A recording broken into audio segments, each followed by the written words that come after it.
అంత బుద్ధిమంతుడివి, నువ్వు భయస్థుడు అయితే కాదు, కానీ మీరు చక్కటి మీ కుటుంబం చూస్తేనే 2 కళ్ళు చాలా అన్నట్టు ఉంటారు మీరందరూ. అంటే ఐఎమ్ జస్ట్ మనసారా చెప్తున్నారు. అమ్మ, నాన్నగారు, తమ్ముడు, నువ్వు అంటే ఆల్మోస్ట్ బుక్కిష్గా ఉంటుంది మీ ఇంటి శుభకార్యాలు. నేను మీ పెళ్ళికి వచ్చాను కదా, గుర్తుంది కదా, పెళ్లి పాట కూడా పాడాను, గుర్తులేదు నాకు. కానీ నేను అనేది అలాంటి కౌశిక్ కట్ చేస్తే ఎంత ఉద్యమంలో పోరాటి డబ్బింగ్ ఆర్టిస్టుల డబ్బింగ్ సీరియల్స్ వ్యతిరేకంగా చేస్తే మాత్రం జైలుకి వెళ్ళడం ఏంటబ్బాయి?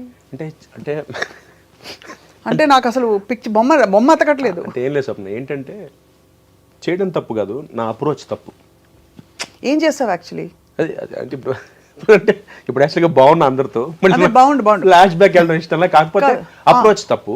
సో జైలుకి వెళ్ళినందుకు కూడా కాదు, నాకేమైపోయిందంటే నిజంగా ప్రోస్ అండ్ కాన్స్ ఆలోచించలేదు స్వప్న. ఎంత బాధపడ్డానంటే, అరే ఇన్ని డబ్బింగ్ సీరియల్స్ మన తెలుగులో ఎంతమందికి ఉపాధి కోల్పోతున్నారా అంటే. ఆల్మోస్ట్ అప్పుడు మనకి యావరేజ్గా ఇవాళ స్వప్న యావరేజ్గా మనకి 76-77 సీరియల్స్ వస్తాం రోజుకి. అవును, రోజుకి అన్ని ఛానల్స్ కలిపి. అందులో 40 ఉండేవి డబ్బింగ్ సీరియల్స్ 2013లో. 40 ఆల్మోస్ట్. బాలిక వధు అని, కహానీ ఘర్ ఘర్కి, కహి కిసి రోజు అన్నీ యాస్టిస్ తెలుగు డబ్బింగ్. వాళ్ళు ఎపిసోడ్కి 10 లక్షలు ఖర్చు పెడితే మనం 10,000 అంటే ఎంత? 10%, 1%, 10% అన్నా అంతే అంతే. 10%, 10 lakhsలో 10%తో మనం తెలుగులో డబ్ చేసేస్తున్నాం దాన్ని. ఆడియన్స్ని మనం బ్లేమ్ చేయడానికి లేదు, ఎందుకంటే they want that ambience, they want the magnanimity. 10 lakhsలో 10% లక్ష అవుతుంది, అది 1% కదా, 1% సారీ, లెక్కలో వీక్లీ అయితే 1%. ఆ 1%తో మనం తెలుగు వాళ్ళకి అంత అద్భుతమైన అంబియన్స్ ఇచ్చేస్తుంటే మనం వాళ్ళని బ్లేమ్ చేస్తాం చూడొద్దని. పైగా మన తెలుగు వాళ్ళు విశాల హృదయం. అవును, మనం పరభాషా సినిమాలో అదే పేరుతో రిలీజ్ చేస్తాం, అది వేరే టాపిక్, కానీ అదే పేరుతో రిలీజ్ చేస్తాం చూసేస్తాం మనం. అవును. సో అందుకని అలాంటిది మనం వాళ్ళని ఆపడం ఇష్టం లేక మేము డైరెక్ట్గా అడిగాం, అప్రోచ్ అయ్యాం. ఇప్పుడు నీకు డైరెక్ట్గా ఎఫెక్ట్ పడింది ఆ టైంలో? బీభత్సంగా పడింది. అంటే ఏంటి అసలు ఆగిపోయాయి ఆపర్చునిటీస్? ఆపేశారు.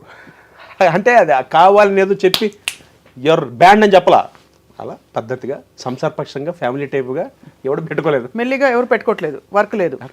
అంటే ఎన్ని రోజులు గడిచింది అలాగా? ఆల్మోస్ట్ అంటే పేర్లు వద్దు కానీ ఒక 2 ఛానల్స్ అయితే ఒక 6 ఏళ్ళు పెరగలేదు.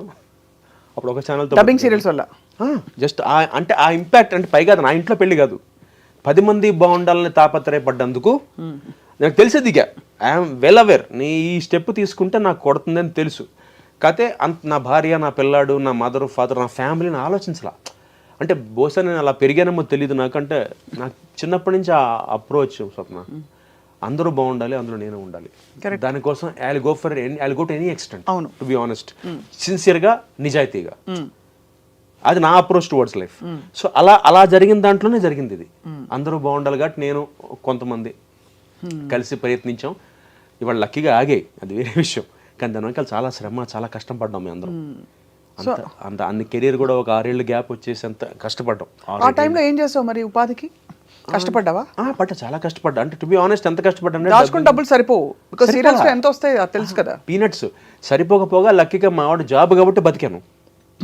అట్ ద సేమ్ టైం నేను ఏం చేశాను, కొన్ని ఛానల్స్ పక్కన పెడితే ఏది ఛానల్ అయితే పిలిచిందో వాళ్ళకి తక్కువ చేయాల్సి వచ్చింది.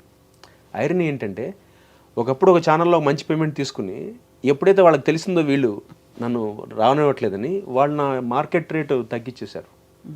ఇంతే ఇస్తాం, మీ ఇష్టం, నేను చేస్తాను, నాకు అవసరం. హౌ టు సర్వైవ్, నేను మార్కెట్లో ఉండాలి. 2 రోజులు బాగా మాడుకున్నారు, వచ్చి దండేశారు, రోజాపూల దండ బాగుంది. ఆ రోజు చెంచులు కూడా జైలు దగ్గరికి వచ్చారు, అందరూ దండేశారు, ఊరేగించారు, అక్కడ దాకా బాగుంది. తర్వాత కట్ చేస్తే వెనకాల లేడు. నా లైవ్లీహుడ్, నా భోజనం, నా కొడుకు, మా భార్య, అన్నిటికంటే ఎక్కువ నీలాగా ఎంతమంది, నీకైనా ఒక పేరు పలుకుబడి నలుగురు తెలుసు, అట్లీస్ట్ ఏదో ఒకటి ఎక్కడో ఒకటి ఏదో చేయొచ్చు, బట్ ఎంతమందికి టెక్నీషియన్స్కి జాబ్స్ పోయి. సో బట్ ఆ ఎపిసోడ్ ఎలా జరిగింది? You went in to prison. I was there for 3 days in the prison. తీసుకెళ్లారా? ఇట్లాగా తీసుకెళ్ళారు, చంచలగూడ జైల్లో పెట్టేశారు.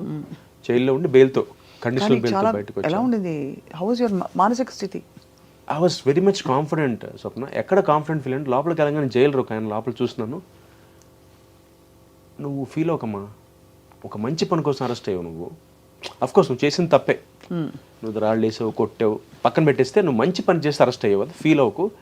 నీలాంటి వాళ్ళు ఇన్స్పిరేషన్గా ఉండాలి, ఎగ్జాంపుల్గా ఉండాలి. ఎందుకంటే ఇది నువ్వు చేయకపోతే, నువ్వు అన్నట్టుగా మేమందరం ఇవే చూస్తాం. ఇంకా వాళ్ళ ఇంట్లో బాగా చూస్తారట సీరియల్స్. ఆయన చెప్తున్నాడు, జైలర్ ఆయన, చంద్రుడు కూడా జైలర్.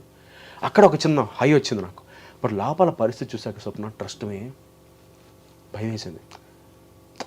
ఒక ఇంటర్వ్యూలో చాలా వైరల్ అయిన ఇంటర్వ్యూలో అది సరదాగా చెప్పాను కానీ ఏంటి చెప్ప అంటే నాకు చెప్పు, నేను అవి చూడలేదు. ఎందుకంటే నేను ఎందుకు ఇంటర్వ్యూస్ ఎక్కువ చూడనంటే మళ్ళీ మనం మైండ్ కండిషన్ అయిపోకూడదు. అంటే ఇలా ఏం జరిగిందంటే లోపల చాలా ఫన్నీగా చెప్పేవాడు చెప్పడం కూడా. లోపలికి వెళ్ళంగానే ఫస్ట్ అసలు పెద్ద బరాక్ ఉంటుంది, ఆ చివరి నుంచి చివరి దాకా అందరికైతే అక్కడే ఒకటే కాఫీకి ఒక స్టీల్ డ్రమ్ ఉంటుంది, ఆ స్టీల్ కప్పుకి చైన్ ఉంటుంది, స్టీల్ గ్లాస్కి అందరూ ముంచుకుని తాగి తొలిచి పెట్టేస్తున్నారు. అసలే నేను హైజీన్కి పరాకాష్ఠలో ఉంటాను నేను. ఏంటంటే ఒకే గ్లాసా? స్టీల్ డ్రమ్ము, ఒక గ్లాసు, చైన్ ఉంటుంది, స్టీల్ చైన్, డ్రమ్కి చైన్కి గ్లాస్కి చైన్ ఉంటుంది. ఒక మూల పెడతారు, కార్నర్లో స్తంభానికి పెడతారు. వేడి కాఫీ వస్తారు, తాగుతారు. పక్కన చిన్న తొట్లా ఉంటుంది, అలా కడిగి పెట్టేయాలి దాన్ని. సబీనా సర్ఫ్లే ఉండవు, మళ్ళీ నువ్వు తీసుకుని తాగి కడిగి పెడితే ఇంకోటి తాగుతాడు. కాదు, మామూలు డిస్పోజబుల్ కప్పులు ఇవ్వచ్చు కదా. అంటే అప్పుడు ఆ టైంలో రూల్ అది. సరే, నెక్స్ట్ ఫుడ్ ఏం పెట్టారు? ఫుడ్ తినలేదు నేను, భయం వేసి. ఇప్పుడు నీ బుక్ రాసుకున్నప్పుడు ఇవన్నీ ఉపయోగపడతాయి, అందుకు అడుగుతాను. నేను రాయదలుచుకోవట్లేదు అంటే ఎక్కడ జైల్లో ఫుడ్కి ఇబ్బంది లేదు, కాకపోతే నాకు ఆ భయం వేసింది. బకెట్లో, స్టీల్ బకెట్లో సాంబారు, స్టీల్ బకెట్లో అన్నం అంటే ఎలా ఉంటుంది ఆలోచించు. మనం పెళ్ళిలో తింటాం చిన్న బకెట్లో, బంతి భోజనాలు కూర్చోబెట్టి చిన్న బకెట్లో పెడతాం, క్యూట్గా ఉంటాయి. ఇది స్నానం చేసే బకెట్లు, ఆ బకెట్లో సాంబార్ తీసుకొస్తారు. సాంబార్ అందులోనే అన్నం, ఆ పక్క దాంట్లో అన్నం అని ఫుడ్ ఉంటుంది. భయం వేసి నిజంగా ఫస్ట్ రోజు అర్థం యూనిఫామ్ వేసారా? 3 days దాటితే వేసేవాళ్ళు, 3 days ఉన్నా. అందుకని కొత్త బట్టలు, వేరే బట్టలు ఇచ్చారా మార్చుకోవడానికి? ఏది షవర్ అది ఉందా? షవర్ ఉంది కానీ డోర్ లేదు, కర్టెన్ ఉంది. కర్టెన్ మూసుకుని పాట పాడుకుని వచ్చు కాబట్టి పాట పాడుకుని వెళ్ళిపోవచ్చాడు బయటికి.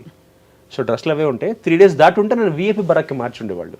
ఓహో. అప్పుడు నాతో పాటు జగన్ గారు ఉన్నారు పక్కన. జగన్ గారు, నిమ్మగడ్డ ప్రసాద్ గారు, వాళ్ళు విఐపి దాంట్లో ఉన్నారు, నేను జనరల్ బరాక్లో ఉన్నాను. రాత్రి దోమలు ఉన్నాయా? బాగా ఉన్నాయి, కానీ అకామిడేషన్ చాలా బాగుంటుంది. అంటే పెద్ద పెళ్లి సత్రంలో ఉంటుంది, ఈ చివరి నుంచి ఆ చివరి దాకా. అందరికీ లోపలికి వెళ్ళాను, ఒక్కొక్కరికి ఒక రగ్గు, ఒక చెంబు, గ్లాస్ ఇస్తారు, సంతకం పెట్టాలి రిజిస్టర్లో మనం. సెకండ్ ఏసీ కంపార్ట్మెంట్లో కూడా అలాగే ఇస్తారు. అంటే ఇది ఏమో బాగుంటుంది వెరైటీగా. నల్ల రగ్గు, ఒక చెంబు, అల్యూమినియం చెంబు, అల్యూమినియం ప్లేటు, ఒక గ్లాస్ ఇస్తారు. ఇలా పెట్టి సంతకం పెడుతుంది, తీసేవాడు. 3 లేవు అక్కడే. మా బరాక్ ఇన్ఛార్జ్ దొంగలు ఉంటారు సార్, జాగ్రత్త అన్నాడు. ఏంటి అన్న, చెట్లో ఉంటే దొంగలు ఏంటి అలా ఉంటారట. తీసాడు. నిజంగా నా పక్కన నా రగ్గు లేదు, నా గ్లాస్ లేదు, నా ప్లేట్ లేదు. అలా స్టార్ట్ అయింది అక్కడ. అలా ఒక 2 రోజులు గడిచిన తర్వాత జీవితంలో చూడకూడదని చూసేసాను. అదే అంటే ఇట్స్ పెయిన్ఫుల్ మెమరీ కదా. అంటే ఇంటికి వచ్చాక రిలీఫ్. అమ్మ అసలు ఏడుపు. మీ ఆవిడ మా ఆవిడకి నేను ధైర్యం చెప్పేలే, కానీ మా అమ్మకి చెప్పలే అసలు ఏమి. మా ఆవిడ చాలా ధైర్యంగా ఉంది. మా అమ్మ అసలు ఏంట్రా నువ్వు ఏం చేద్దావు, నువ్వేమన్నా మా అమ్మ నువ్వేమన్నా మహాత్మా గాంధీ అనుకుంటున్నావా, సుభాష్ చంద్ర బోస్ అని, లేదు మనం కౌశిక్ అని అనుకుంటున్నా, మరి ఏంటి నీకు ఎంది ఒకటే మా అమ్మ, నీకెందుకు పట్టాలి, నీలాగా కొన్ని 100 మంది ఉన్నారు ఆర్టిస్టులు, నువ్వు ఒక్కడవే ఎందుకు నేను తోసారు ముందుకంటే, ఎవరు తోసింది కదమ్మా, నాకు అనిపించింది నేను ముందుకెళ్ళాను. ఇన్ఫాక్ట్ మా తమ్ముడు నాకు తిట్టాడు, ఎందుకురా మనకు అవసరమా. వాడు చాలా క్లియర్ స్వప్న, ఆదిత్య, అరే మనకు అవసరం, very practical, very clear, very up front. ఒరే మనం పని చేసుకుని వచ్చేద్దాం, మనకి ఎందుకు, నీ ఆలోచన బాగుంది, నీ అప్రోచ్ బాగుంది, కానీ చేయనివ్వరు, పడదు అని వాడు అలాగా నా క్లాస్ పీకాడు. బట్ అల్టిమేట్గా ఎక్కడో నాకేంటంటే ఆగుద్దేమో, ఆపేయగలమేమో. నిజంగా ఆపేమో వాళ్ళ అంత జరిగింది కాబట్టి వాళ్ళు ఆపగలిగాం. అట్లీస్ట్ హ్యాపీ నా 2-3 వెళ్తున్నట్టున్నా, ఇంకా వస్తున్నాయి, మరి మొత్తం ఆగల 2-3 వస్తున్నాయి, కానీ అప్పట్లో 22-23 సీరియల్ రావట్లేదు డబ్బింగ్. కానీ ఒక విషయం అప్ఫ్రంట్ అడుగుతాను, సరే అది అయిపోయిన ఎపిసోడ్, ఇది తెలుసుకునే ఉద్దేశం ఏంటంటే కౌశిక్ చాలా నార్మల్ స్పెక్ట్రంలో ఉండే, అంటే ఏదో పెద్ద చిన్నప్పటి నుంచి రౌడీజము ఇంకోటో కాకుండా బుద్ధిమంతుడిగా ఉండే కౌశిక్కి ఇలాంటి ఒక ఎక్స్పీరియన్స్ లోపల కొంచెం అలజడి, భయం వేసింది. అంటే భయం ఎందుకు వేసిందంటే నాకు అర్థం కాల ఫ్యూచర్ ఏంటో. చదువుకున్నాను, ఉద్యోగం తీసుకోలేదు, యాక్టింగ్ అని కూర్చున్నాను. బయటకు వచ్చి చూస్తే అసలు పెట్టుకోవట్లేదు. ఒకే ఒక ఛానల్ పిలిచి వేషం అవకాశం ఇచ్చింది, సరిపోదు, 7-8 రోజులు ఇస్తున్నారు, మిగతా 20 రోజులు ఏం చేయాలి. ఇది ఒక 6 ఏళ్ళు పట్టింది. అంటే ఒక మీమాంస అంటే ఇంత ఎఫెక్ట్ పడుతుందా అంటే మనం ఇంత బహుశా నాకు అప్పుడు అనిపించింది. అంటే ఇవన్నీ ప్రిపేర్ అయ్యి దిగిన పవన్ కళ్యాణ్ గారు, ఆయన కష్టం, జనసేన పార్టీ పెట్టి ఇన్నేళ్ళ కష్టం బహుశా అంటే ఆయన బేసిక్గా పెద్ద ఫ్యామిలీ, ఆయన సంపాదించారు కాబట్టి మేబీ ఆయన అంత ప్రిపేర్ అయ్యి దిగి ఉండొచ్చు కదా. అంటే నేను దిగాను, నన్ను రేపు పొద్దున ఇలాగే నన్ను నోటుకు వచ్చింది మాట్లాడతారు, నా ఫ్యామిలీ గురించి మాట్లాడతారని ప్రిపేర్ అయ్యి దిగిపోయారేమో అనిపించింది తర్వాత నాకు. అంటే నేను చేసిన చిన్నది, అది సముద్రంలో నీటి బొట్టు అంతా ఆయన చూస్తున్న దాంతో కంపేర్ చేస్తే అప్పుడు అనిపించింది ఓహో అందుకే ఆయన కూడా ప్రిపేర్ దిగిపోయి ఉంటాడు ఏమన్నా సరే పబ్లిక్ లైఫ్లోకి వచ్చేసాక ఎస్పెషల్లీ యాక్టర్స్గా ఉన్నవాళ్ళు ఒకవైపు ఆకాశానికి ఎత్తి మరోవైపు ఒక పబ్లిక్ లైఫ్లోకి వచ్చిన తర్వాత రకరకాల ఎక్స్పీరియన్స్లు అవుతాయి. అంటే అసలు ఆయనకి జరిగింది నెక్స్ట్ లెవెల్ బట్ దీనికే నాకు అసలు వల్ల కాల